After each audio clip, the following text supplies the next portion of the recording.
Profession میں financial managers یا leaders جو پریکٹس کر رہے ہیں، اب ان کے لیے ایک چیلنج آتا ہے کہ ان کی جاب کا ایک KPI ہوتا ہے، ان کی رول کی ایک ریکوائرمنٹ ہوتی ہے کہ وہ یا تو اپنی انویسٹمنٹ سے جو بھی وہ جس کمپنی میں بھی ہیں اس کو ایسی سورسز میں کریں یا بینکس میں کریں یا ایسے پروڈکٹس میں کریں جس کا منافع زیادہ سے زیادہ ہو۔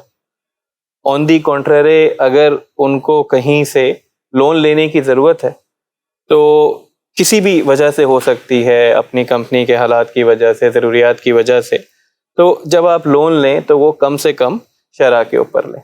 اچھا، اس وقت ہمارے پاکستان کی معیشت میں بھی دونوں قسم کے پروڈکٹس اویلیبل ہیں، اسلامک بھی ہیں اور کنونشنل بھی ہیں، بٹ ہم نے یہ دیکھا ہے کہ کبھی کبھی آپ کے پاس یا شاید اکثر وقت میرے اور دوست جو یہاں بیٹھے ہیں وہ شاید مجھ سے ایگری کریں کہ اسلامک کی شرح اتنی بینیفیشل نہیں ہوتی۔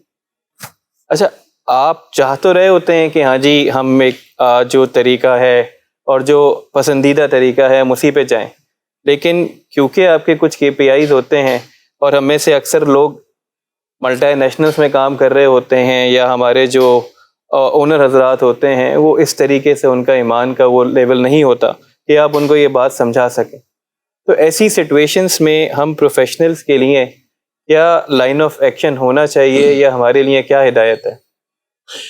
دیکھیے، بنیادی طور پر جو آپ کا سوال ہے وہ تبدیلی معاشرہ سے متعلق ہے۔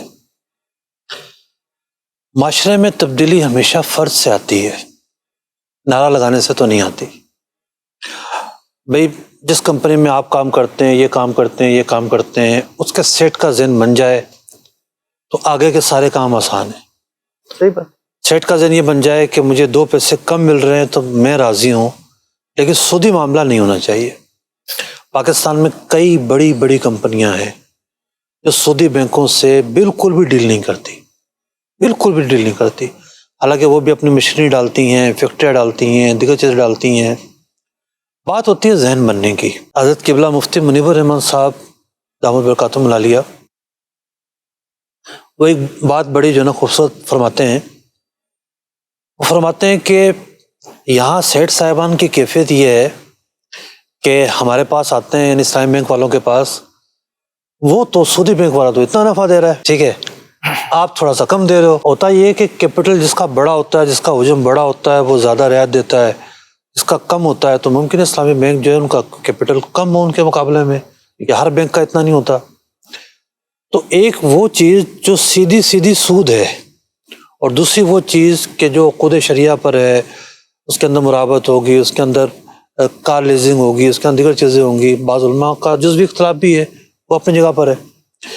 کہنے کا مقصد یہ ہے کہ جب تک ذہن نہیں بنے گا نا با اختیار شخص کا، سیٹ با اختیار ہے، اگر کارپوریٹ کمپنی ہے تو جو بورڈ ہے وہ با اختیار ہے، تو اس وقت تک تبدیلی معاشرہ نہیں آئے گی۔ ذہن نہیں بن رہا، اصل میں ایشو یہ ہے، ٹھیک ہے نا۔ اگر ذہن بن رہا ہوتا تو ہمارے ہاں تو بہت ساری چیزیں پہلے سے ہو جاتی۔ یعنی آپ یقین مانیں، میں ایک شہر میں گیا، میرا عنوان 2-3 عنوان تھے جس پر میں نے 1.5 گھنٹے کی، 1.25 گھنٹے کی پریزنٹیشن دی۔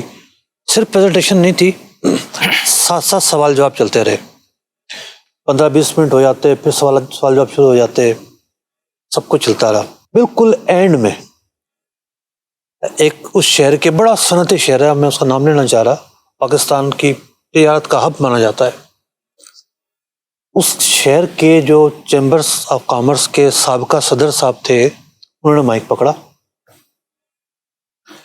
میرا پورا بیان سود کے خلاف تھا، عملی طور پر کیسے بدل سکتے ہیں، کیا ہو سکتا ہے، اور انہوں نے پکڑ کے سود کے فضائل بیان کرنا شروع کر دیے۔ ہم کیسے عمل کر سکتے ہیں، سود کے بغیر تو ہماری فیکٹری نہیں چلے گی، سود کے بغیر تو یہ نہیں ہوگا، اچھا ہوگا تو پھر نفع تھوڑا کم ملے گا تو یوں ملے گا۔ حالانکہ ان ساری چیزوں پر میں نے 1.5 گھنٹہ بریف کیا، چونکہ ذہن ایکسیپٹ ہی نہیں کر رہا۔ کچھ چیزیں وہ ہوتی ہیں کہ نئی نسل جو ہوتی ہے نا، اس میں تبدیلی آتی ہے۔ ایسا نہیں ہے کہ جو پرانی نسل ہے وہ تبدیلی کو قبول نہیں کرتی، بعض لوگوں کے نصیب میں تبدیلی نہیں ہوتی۔ وہ کہتا ہے نا، وابستہ رہے شجر سے امید بہار رکھ۔ تو نئی نسل ایجوکیٹ زیادہ ہے، اور آپشنز پہلے نہیں تھے، اب زیادہ ہیں، تو اصل معاملہ ہے قوت ایمان کا. صاحب ایمان تو سب مسلمان ہیں، لیکن جو ول پاور ہے، جو ایمانی طاقت ہے، جو روحانی طاقت ہے، اس کی کمی ہے. یہی وجہ ہے کہ جانتے بوجھتے ہوئے بھی گناہ نہیں چھوڑ پاتے. تو اللہ تعالیٰ توفیق عطا فرمائے. لفظ توفیق نام ہے التوجہ الی الخیر، کہ بندے کی جو توجہ ہے وہ خیر کی طرف ہو جائے. وہ کہتے ہیں اے اللہ توفیق دے. توفیق کا مطلب یہ ہے میری توجہ، میری رغبت اچھائیوں کی طرف ہو جائے. ہم دعائیں کر سکتے ہیں اس طبقے کے لیے کہ ان کو خیر کی توفیق ملے اور سود سے بچنے کی توفیق ملے.